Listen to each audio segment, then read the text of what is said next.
Assalamualaikum warahmatullahi wabarakatuh. Kami dari kelompok toksisitas polimer di lingkungan akan memaparkan hasil diskusi kami. Baik, materi pertama, saya akan membacanya. Apa itu polimer? Polimer adalah rantai berulang dari atom yang panjang. Terbentuknya dari berupa molekul identik yang disebut monomer, sekalipun biasanya merupakan organik memiliki rantai karbon.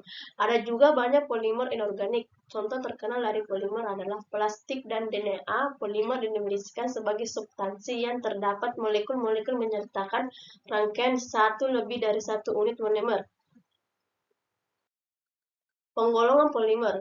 Polimer dapat digolongkan menjadi beberapa dari apa yang menjadi perbandingannya. Misalnya saja jika dilihat dari asalnya, maka dapat terbagi menjadi dua, yaitu polimer alam dan alam polimer sintesis.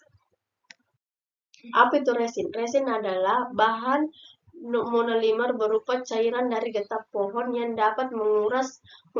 Resin merupakan salah satu material yang banyak digunakan dalam pembuatan lem dan lain-lain. Resin terbuat dari bahan alami sehingga aman bagi lingkungan dan tidak akan beracun apabila tertelan. Jenis resin. Terdapat beberapa macam resin dapat secara umum. Jenis-jenis resin adalah sebagai berikut. Yang pertama, resin polister. Yang kedua, resin poliuretan. 4, resin polietilen. 5, resin polistiren. 6, resin filakarbonat. 7, resin damar. Selanjutnya, materi selanjutnya akan dibaca oleh Nur Alfira. Baik, terima kasih. Lanjut, polimer plastik. Plastik merupakan suatu bahan polimer tidak mudah terdekomposisi oleh mikroorganisme pengurai, sehingga penumpukan plastik bekas dan menimbulkan masalah bagi lingkungan hidup.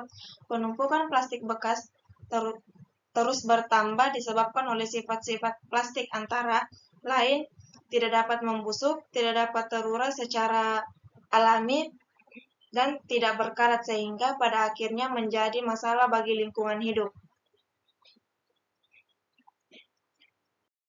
Selanjutnya, jenis polimer yang berdampak pada kesehatan.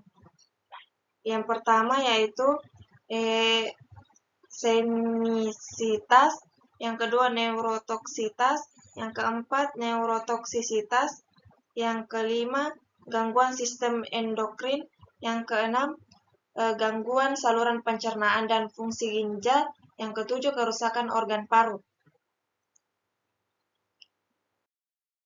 Karakteristik polimer. Yang pertama, elastisitas dan plastisitas. Polimer seringkali elastis dan dapat kembali ke bentuk semula setelah regangan. Yang kedua, ringan dan stabil, memiliki rasio volume kecil sehingga ringan dan lebih stabil karena berat molekul tinggi. Yang ketiga, tahan korosi. Polimer tahan terdapat kerusakan lingkungan dan korosi. Yang keempat, isolator baik, berfungsi sebagai isolator panas dan listrik. Sifat polimer toksin. Yang pertama, sifat fisik, yang kedua, sifat kimia, yang ketiga, sifat optik, yang keempat, beberapa polimer dan monomere. Saya kembalikan ke moderator. Baik, itulah hasil diskusi kami. Kurang lebihnya sekian dan terima kasih. Assalamualaikum warahmatullahi wabarakatuh.